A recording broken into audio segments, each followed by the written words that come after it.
Baylor basketball will play for a national championship at Indianapolis. John Morris, Pat Nunley will be courtside and part of history as a culture of joy with Scott Drew and Baylor men's basketball have reached the pinnacle of the sport. So now, please welcome the official, non-official, non-sponsor of the Savannah Bananas, but a big fan. Please welcome John Fletcher. Well, thank you to my friend Jesse Cole, owner of the Savannah Bananas, and welcome to this edition of 15 on Fridays with Fletch. Today's guest made history in December 2024 when he received the Chris Schenkel Award from the National Football Foundation. He joined his predecessor and mentor, Frank Fallon, as the only two recipients from the same university. It's the top sports broadcasting award in America. John Morris joined the Baylor broadcasting team alongside Frank Fallon in 1987, and he became the play-by-play voice of Baylor football and basketball in 1995.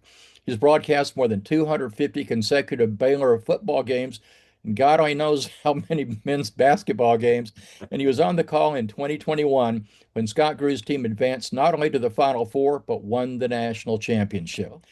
He's received the State of Texas Sportscaster of the Year award from the National Sports Media Association.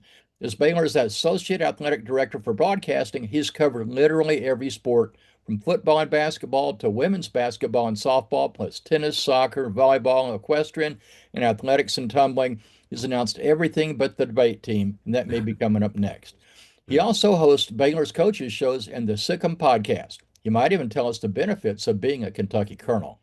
Please welcome the official voice of the Baylor Bears and an official Baylor Outstanding Young Alumnus, my longtime friend, John Morris. Hey, man, I sat in the press box with you, Jomo, and seen your incredible preparation and action. How many hours do you spend prepping for a football or a basketball game? Ooh, Fletch, first off, it's nice to be on with you. I appreciate the opportunity, and we could go on for days, couldn't we? Just telling stories going back. But I appreciate you and the way you were so helpful to us starting the network way back. And it's been a fun ride. I hope it goes on for a long time. So I appreciate the opportunity to share with you and your viewers and your listeners. And to answer your question, it depends on what sport it is. You know, football is one game a week, so you've got basically all week to prepare for one game, and that's good. I mean, that allows you to go really deep dive on some things and some information. Basketball games come a little quicker, sometimes, most often 2 games a week. So it's more of a condensed preparation time for that. Baseball, softball, sometimes a 3-game series in 3 days. So the preparation sort of builds upon the previous game and everything there. So it's different depending on every sport, depending on what time of year it is, too. You know this. November is the great crossover season, so we may have a basketball game on Friday and a football game on Saturday and a women's basketball game on Sunday or something like that. So it just depends on what time of year and what else is going on, how much prep time I can find. But I always want to feel like I'm prepared going into a broadcast. Well, you've worked alongside some of the legends in broadcasting and coaching. So give me your thoughts about first football coach Grant Teaff. That's where you started your career in the broadcast booth. Yeah, very much so. Love Coach Teaff and have worked with him alongside him many, many years. When I came to school at Baylor and I started here as a freshman in 1977, Coach Teaff was already here and doing great things. And of course, my parents went to Baylor. I don't know if you knew that or not, but I can remember the 1974 season. I was a punk kid in high school in Danville, Kentucky, but it was a big deal. You know, my parents made me understand that was a big deal for Baylor to win the Southwest Conference in 1974. And then got to see it up close and personal in 1980 when Coach Teaff did it again. And just love Coach Teaff and what he has meant to Baylor. You know, he came on in a time when there were a lot of schools that wanted to kick Baylor out of the league, didn't think Baylor could compete.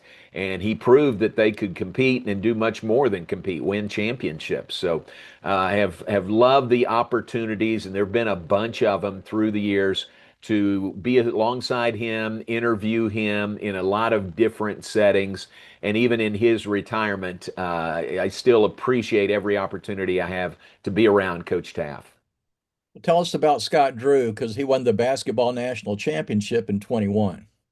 Yeah, I mean, he would be the basketball version of Grant Teaff, I think, with just his positive Christian culture of joy, belief in the program and belief in Baylor. He's such a perfect fit. I've always thought through the years that the coaches who have done the best here are the ones who fit the mission of Baylor University. This is a special place. This is a different place than a lot of other schools, but Coach Drew just fits it perfectly. And he wrote a book, The Culture of Joy, and that's Jesus first, others second, yourself third. And he lives that with his program and with his assistant coaches and with his teams every day of the year, every year. And it's now 23 years in for Coach Drew here. So to see him, that was thinking back on the national championship in 2021. I think I was happy for everyone, but I was most happy for Coach Drew because he had that belief and he had that work drive and ethic to make it happen. And lo and behold, he did make it happen when a lot of people thought it never would. I was impressed in the post-game show after he won the national championship, where they asked him what it meant, and he said, "We are the team of joy," and he explained everything about Jesus, others, and yourself. Yeah. And that was the first thing that came out of his mouth. And I Yeah. thought that was showing who he is as a man of faith and also the culture of the program.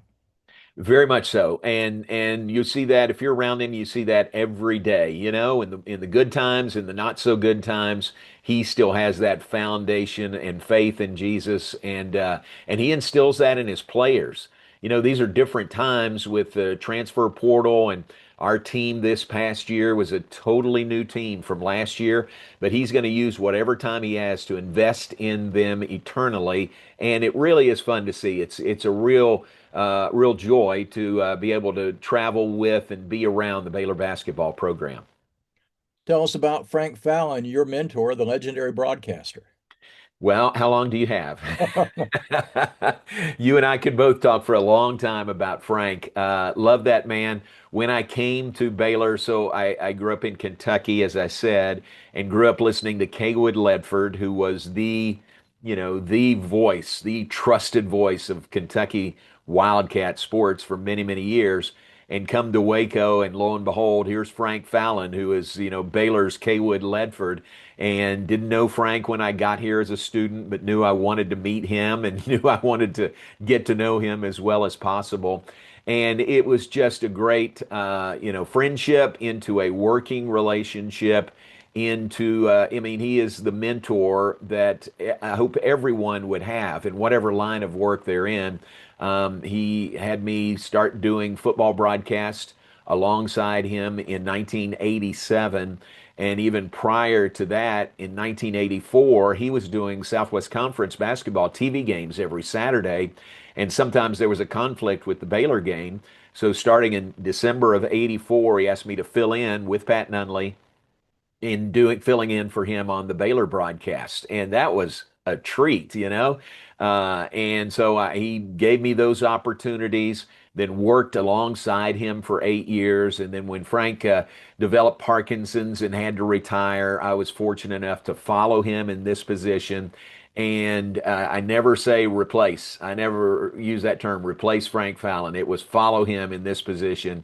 And I say this, and Pat Nunley has worked alongside Frank and then me for 45 years. Pat's in his 45th year. I just like to say that Frank is and always will be the voice of the Baylor Bears.